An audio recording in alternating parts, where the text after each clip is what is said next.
எல்லாரும் நம்ம உறுப்புகள்ல மிக முக்கியமான உறுப்புன்னு எதை நினைப்பீங்க? ஹார்ட்.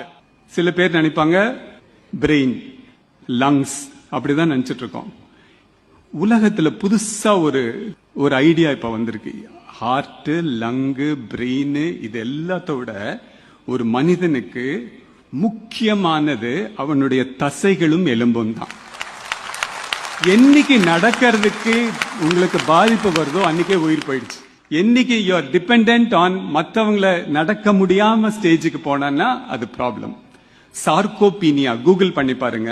சார்கோபீனியான மசில் வேஸ்ட் ஆகிறது. ஆஸ்டியோபோரோசிஸ்ங்கிறது எலும்பு சுத்தமா சாஃப்ட் பட்டர் மாதிரி ஆயிடும். அந்த கடினமான எலும்பு சாஃப்ட் ஆயிடும். ஏன் இது சொல்ல வரேன்னா, 30 வயசுலயும் 40 வயசுலயும் நம்ம உடம்பை எப்படி வச்சுக்கிறோமோ it reflects on 70 and 80 years. அதனால இந்த தசைகளை தளர்ச்சியாக விடாதீங்க. அப்புறம் எலும்பு சக்தி வாய்ந்த இருக்கணும்னா சன்லைட் வேணும். சோ 20-30 வயசுல இருந்தே எக்ஸசைஸ் பண்றதும் வெளியில போய் நின்று சன்பாத் எடுக்கிறதும் ரொம்ப முக்கியம்.